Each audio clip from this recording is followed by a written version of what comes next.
बिस्मिल्लाहिर्रहमानिर्रहीम। अस्सलाम वालेकुम बच्चों, आज हम इस चैप्टर का सबसे इम्पोर्टेंट लॉन्ग क्वेश्चन डिस्कस करते हैं जिसकी स्टेटमेंट कुछ यूँ बोर्ड में आ सकती है।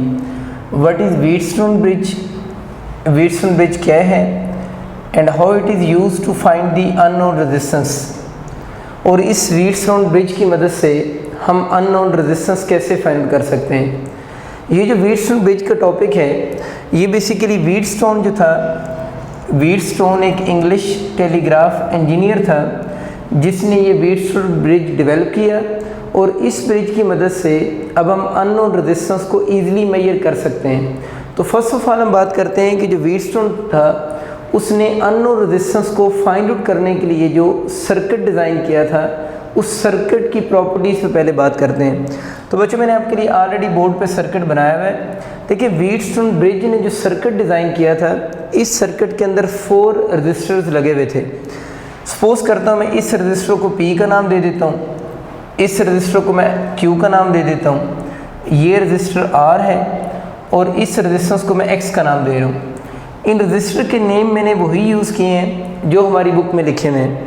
तो 4 रजिस्टर जिसने यूज़ किए, जिसमें एक P था, एक Q था, एक R और एक X रजिस्टर है। इन रजिस्टर्स की अगर हम प्रॉपर्टीज़ की बात करें तो इन रजिस्टर्स में से जो रजिस्टर P एंड Q थे ना, ये दोनों रजिस्टर फिक्स थे, यानी इनकी वैल्यू फिक्स थी एंड नाउन थी। यानी इन रजिस्टर्स की जो रेजिस्टेंस है वो फिक्स है, मतलब चेंज नहीं होगी। और इन दोनों की रेजिस्टेंस की वैल्यू नाउन भी थी।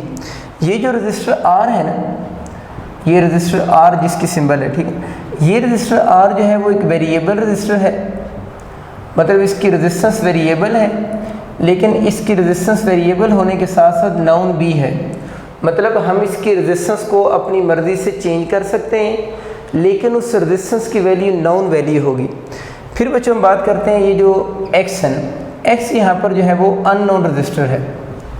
यानी X की अगर हम बात करें तो X जो है वो अननोन रजिस्टर है जिसकी वैल्यू आप लोगों ने फाइंड आउट करनी है। तो यूँ समझने कि यहाँ पर जो X रजिस्टर लगा हुआ है वो अननोन रजिस्टर है और इसकी वैल्यू आप लोगों ने फाइंड आउट करनी है। इसको हम नेम दे देते हैं। इसके ये वाला जो वर्टेक्स है इसको मैं A बोल देता हूँ, इस साइड को वर्टेक्स को B कह देता हूँ, ये C नेम हो गया और इसका नाम D है।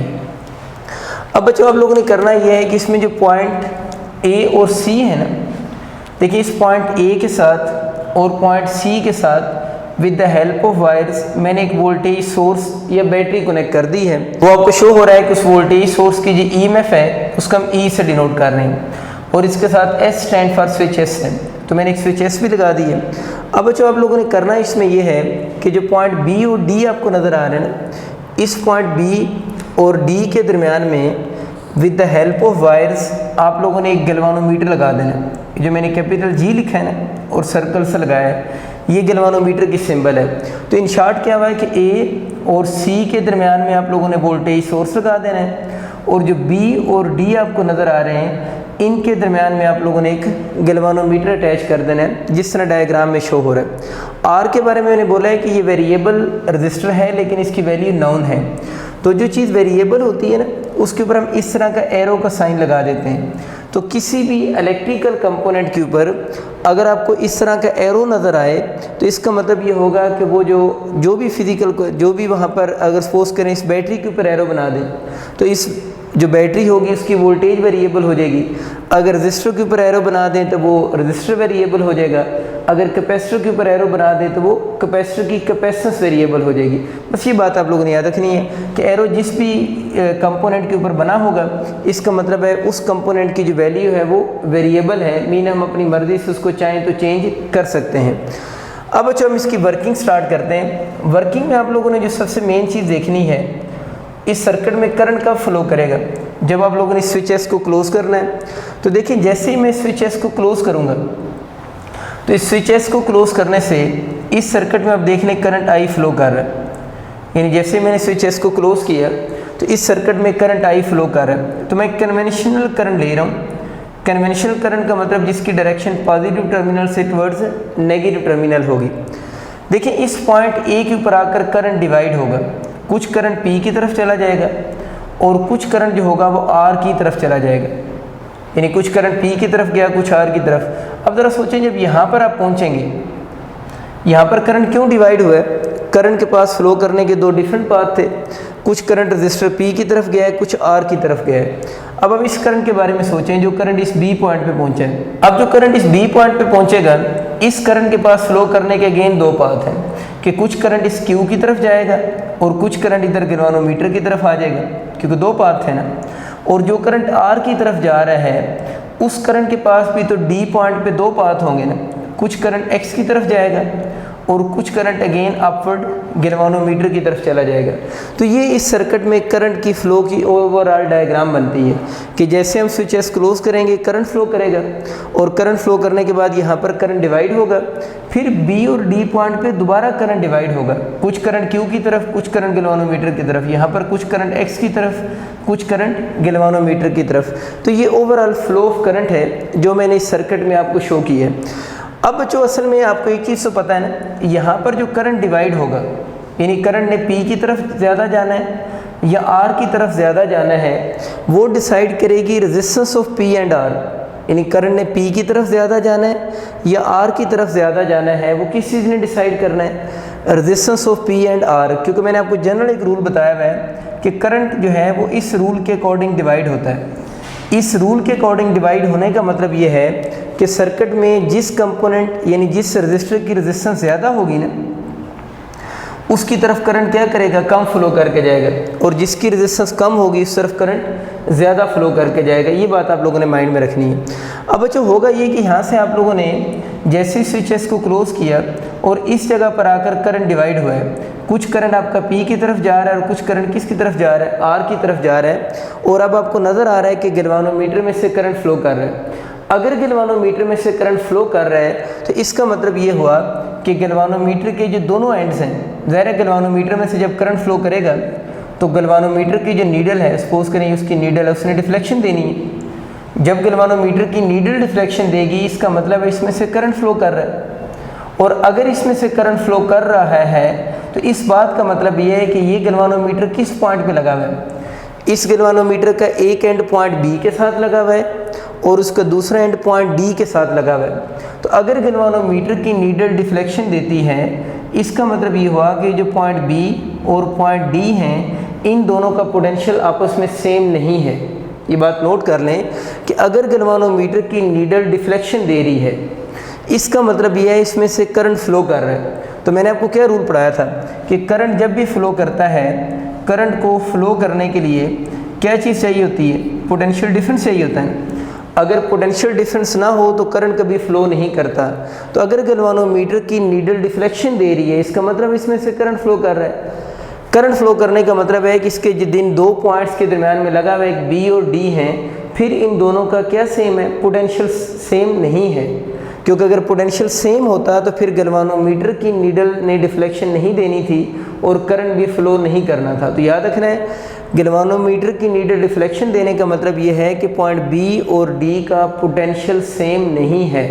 Mean there is a potential difference between point B and D जब गैल्वेनोमीटर की नीडल डिफ्लेक्शन देगी। तो हम ये सपोज कर रहे हैं कि जैसे हम लोगों ने स्विचेस क्लोज किया और आप लोगों ने देखा कि गैल्वेनोमीटर की नीडल डिफ्लेक्शन दे रही है, इसका मतलब है इसमें से करंट फ्लो कर रहे हैं और पॉइंट B और D जिनके दरमियान में ये कनेक्ट है, उनका पोटेंशियल आपस में सेम नहीं है। अब बच्चों आप लोगों ने करना ये है कि आप लोगों ने इस रजिस्टर R की रेजिस्टेंस को वेरी करना है। आप लोगों ने इस रजिस्टर R की रेजिस्टेंस को वेरी करना है। और मैंने भी आपको बता रहा कि यहाँ से जो करंट फ्लो कर रहा है, कि सपोज करते हैं P की तरफ करंट I1 है और इस R की तरफ करंट I2 आ रहा है।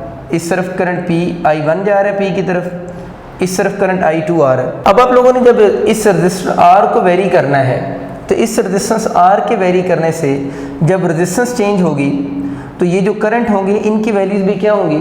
चेंज होगी। तो आप लोगों ने रेजिस्टेंस R को वेरी करते जाना है और उस वक्त तक वेरी करते जाना है जब तक नीडल गैल्वेनोमीटर की जो नीडल है वो ज़ीरो डिफ्लेक्शन नहीं देती।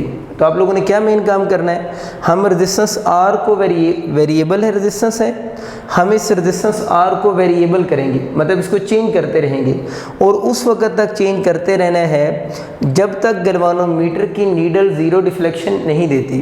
तो हम यहाँ पर लिख लेते हैं कि हम लोग क्या करेंगे। तो मैंने बच्चे लिखा है we vary the resistance R of resistor ना, कि आपके पास जो रजिस्टर ये वाला है, हम इसकी रेजिस्टेंस आर को वेरी करेंगे और हम इसकी रेजिस्टेंस को वेरी करते रहेंगे। कब तक वेरी करते रहेंगे? Until needle of galvanometer shows zero deflection. Needle of galvanometer shows zero deflection.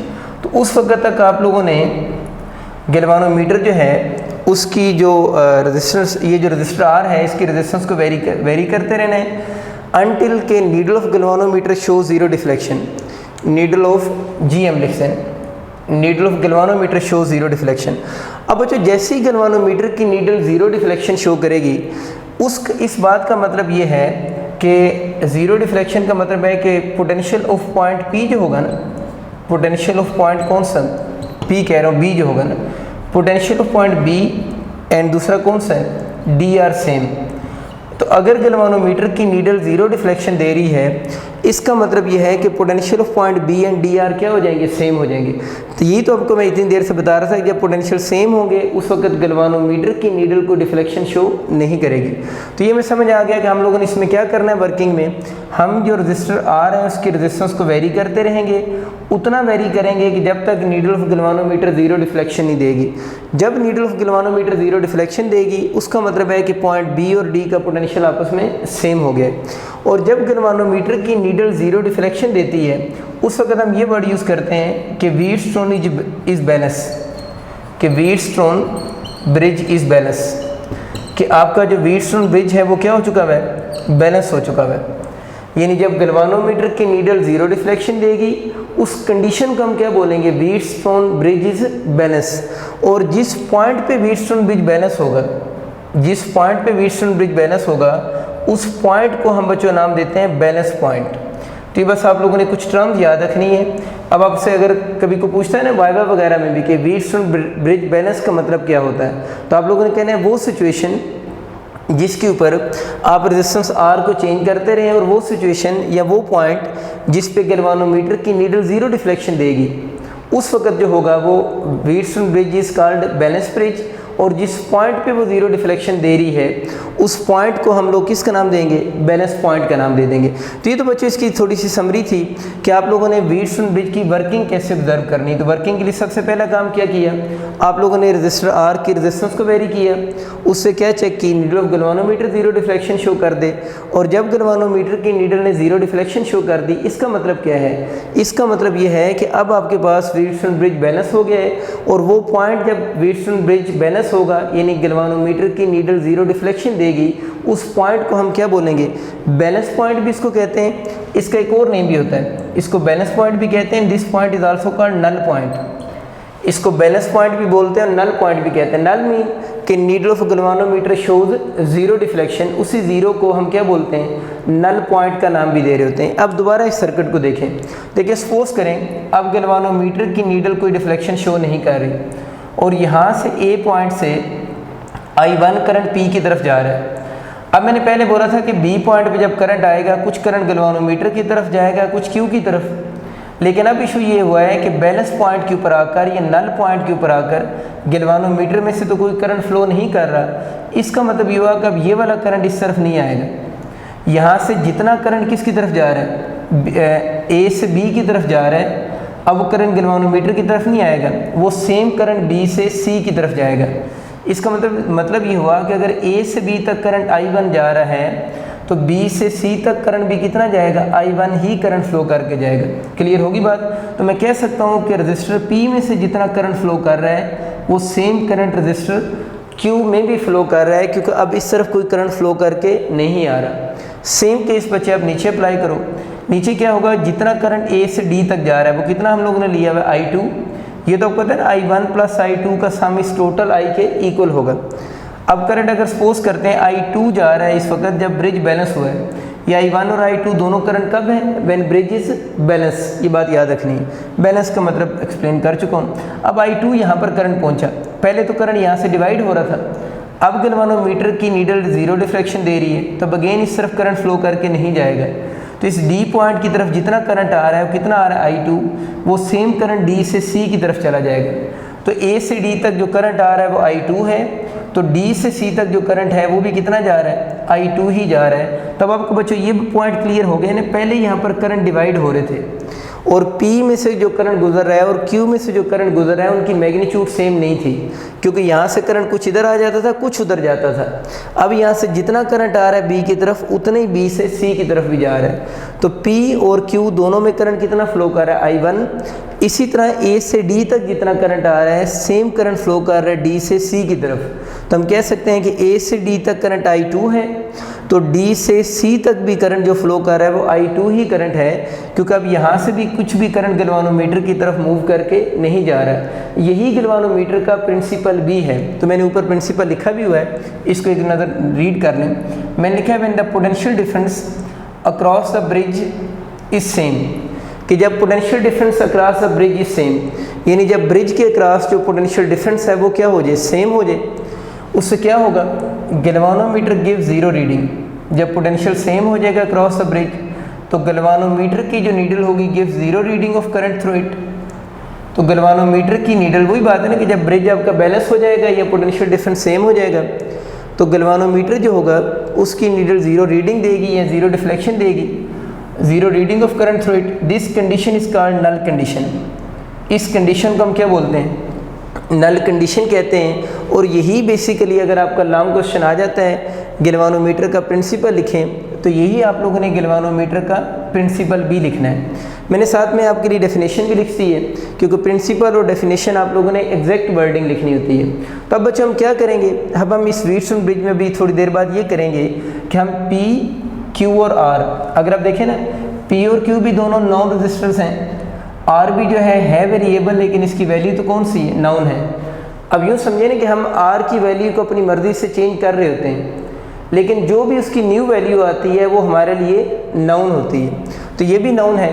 तो हम इन तीन नाउन रजिस्टर को यूज़ करके, इन तीन नाउन रजिस्टरों को P, Q, R को आप लोगों ने एक वोल्टेज सोर्स साथ कनेक्ट किया हुआ है ना, हम इन तीन नाउन रजिस्टर को यूज़ करके, जिनको आप लोगों ने एक बैटरी के साथ लगाया हुआ है, इस X जो है वो कौन सा रजिस्टर है, अननोन रजिस्टर की वैल्यू को फाइंड कर सकते हैं। तो यही व्हीटस्टोन ब्रिज की डेफिनेशन या स्टेटमेंट भी है कि इसके अंदर हम 3 नाउन रजिस्टर लेंगे जिनको आप लोगों ने एक वोल्टेज सोर्स के साथ लगाया हुआ है, और इन 3 रजिस्टर्स को यूज़ करके हम क्या फाइंड आउट करेंगे, एक अननोन रजिस्टर जिसको यहाँ पर हम लोगों ने X से डिनोट किया हुआ है, उसकी वैल्यू को फाइंड आउट कर सकते हैं। तो बोर्ड में कुछ इस तरह की इसकी स्टेटमेंट लिखेंगे, एक नज़र इसे भी देख लें। मैं लिखे सिंपल सर्किट, तो सर्किट तो सिंपल सही है। इस सिंपल सर्किट है for measuring an unknown resistance. एक सिंपल सर्किट है जो किस काम के लिए यूज़ होता है, मेजर करने के लिए यूज़ होता है unknown resistance, bye connecting it with unknown resistance कौन सी, X होगी ना, X को हम फाइंड आउट करेंगे बाय कनेक्टिंग इट, यानी X को आप लोगों ने कनेक्ट किसके साथ करना है, bye connecting it with 3 noun resistance. तो मैंने आपको बताया ना कि इस अननोन रजिस्टर को फाइंड आउट करने के लिए इसको हम कनेक्ट करेंगे 3 किसके साथ, नाउन रजिस्टर के साथ एंड ए वोल्टेज सोर्स। तो देखिए ये तीनों नाउन और साथ में क्या लगा हुआ है, एक वोल्टेज सोर्स भी लगा हुआ है। इस कॉल्ड व्हीटस्टोन ब्रिज।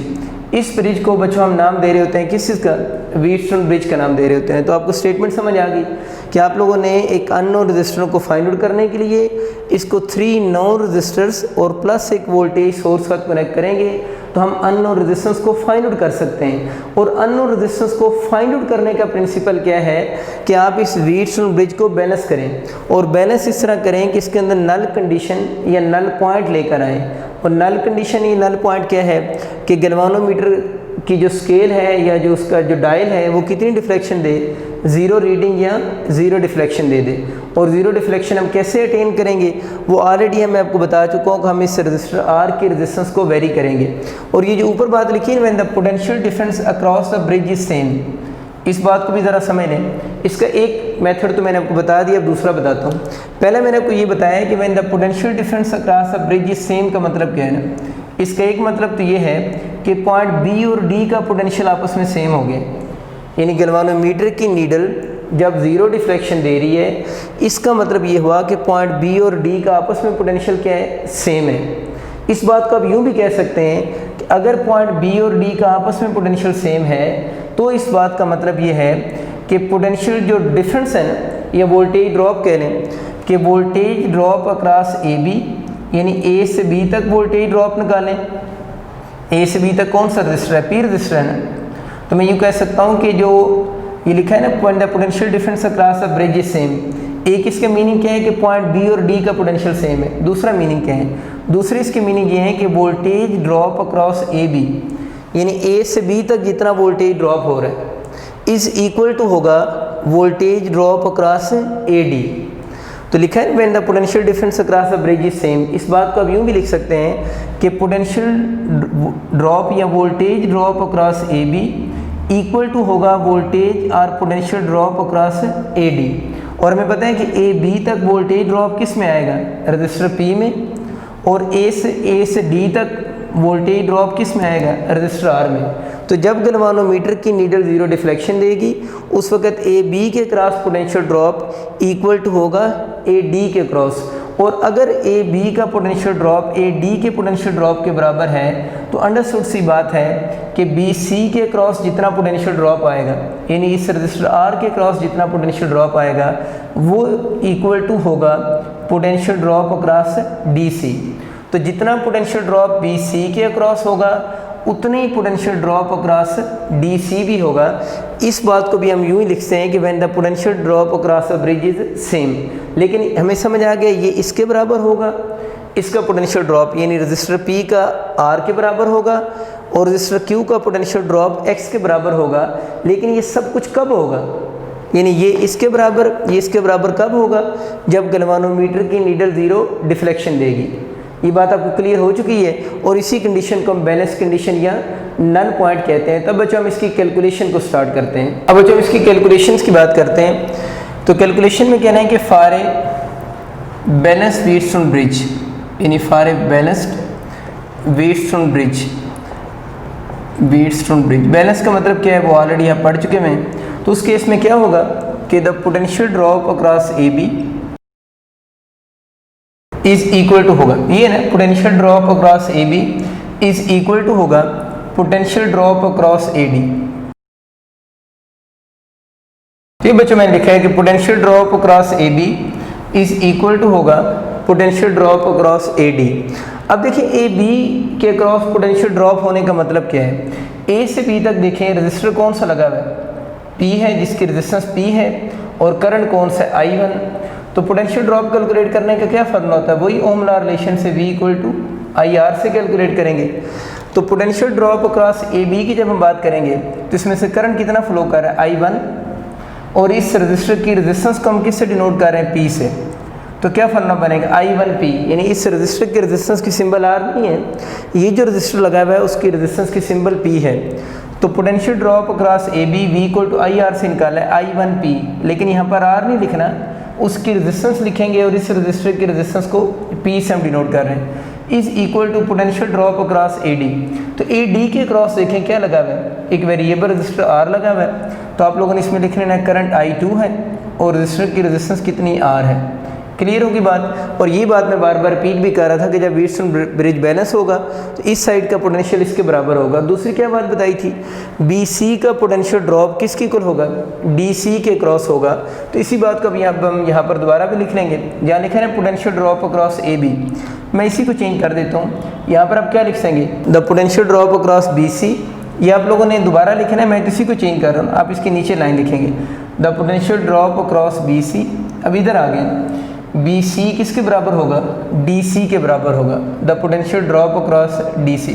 फिर बच्चों मैं बात रिपीट कर रहा हूँ, आप लोगों ने ये लाइन इसके नीचे प्रॉपर बोर्ड में लिख कर आनी है, उसी को मिटा के चेंज आप डेफिनेटली नहीं करेंगे। तो हमें समझ आ गया है कि इसका और इसका पोटेंशियल आपस में बराबर होंगे। ज़रा मुझे लिखवाएं, इस रजिस्टर की रेजिस्टेंस कितनी है Q, इसमें से करंट कितना फ्लो कर रहा है I1, तो क्या बन जाएगा I1Q नहीं हो जाएगा, इसकी रेजिस्टेंस Q, करंट I1। अब नीचे D से C पर आए, करंट कितना फ्लो कर रहा है I2 और उसकी रेजिस्टेंस किसकी इक्वल, X की इक्वल। इससे बच्चों आप इक्वेशन नंबर 2 कह दें। यही दो मेन इक्वेशन भी हैं, उम्मीद है आपको इनका कंसेप्ट भी क्लियर हो चुका होगा। अब बच्चे आप डिवाइड कर दें इक्वेशन 1 और 2 को। इन इक्वेशंस को अगर हम आपस में डिवाइड करें तो पहले हम इक्वेशन 1 लिख लेते हैं, I1P डिवाइडेड बाय जो इक्वेशन 1 जो है ना, इक्वेशन 1 की जो आपके पास लेफ्ट साइड है इक्वेशन 2 की लेफ्ट साइड से ही डिवाइड होगी। तो I1Q हो जाएगा, यानी इसकी लेफ़्ट ने इसकी लेफ़्ट से डिवाइड होना है और इसकी राइट ने इसकी राइट से डिवाइड होना है, तो क्या बन जाएगा I2R डिवाइडेड बाय I2X। तो आप लोगों ने डिवाइड कर दिया लेफ़्ट साइड को लेफ़्ट से और राइट को राइट से, ये तो आपको रूल आता भी है। अब I1 बच्चों I1 से कैंसिल हो गया, I2 से कैंसिल हो गया।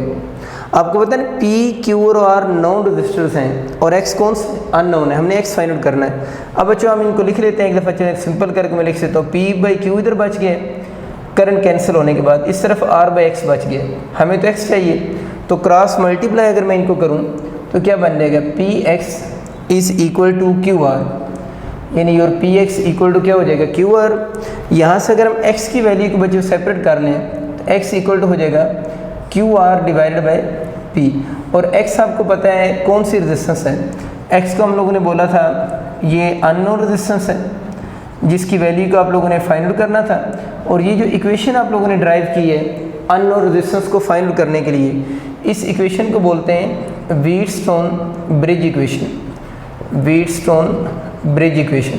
तो ये बच्चों आप लोगों ने याद रखना है कि व्हीटस्टोन ब्रिज इक्वेशन जो होती है उसकी मदद से हम क्या कर रहे हैं, इन 3 नॉन रेजिस्टर्स को यूज़ करके, जो 3 नॉन रेजिस्टर्स हैं इनको यूज़ करके हम एक अननोन रेजिस्टेंस की वैल्यू क्या कर रहे हैं, फाइंड आउट कर रहे हैं। और व्हीटस्टोन ब्रिज इक्वेशन कब अप्लाई होगी, उस वक्त अप्लाई होगी जब गैल्वानोमीटर की नीडल 0 डिफ्लेक्शन देगी, उस वक्त हम लोग इस फार्मूला की मदद से किसी भी अननोन रेजिस्टेंस को फाइंड आउट कर सकते हैं। और यही बात मैंने आपको प्रिंसिपल में भी लिखवाई की थी कि ये वाली इक्वेशन कब अप्लाई होगी, जब व्हीटस्टोन ब्रिज क्या होगा, बैलेंस होगा। तब आपको क्लियर हो चुका होगा कि व्हीटस्टोन ने हमें आइडिया दिया था कि अगर आपके पास 3 नॉन रेजिस्टर्स हों तो हम एक अननोन रेजिस्टेंस को क्या कर सकते हैं, फाइंड आउट कर सकते हैं बाय यूजिंग दिस इक्वेशन। आप सबका बहुत शुक्रिया, अल्लाह हाफिज़।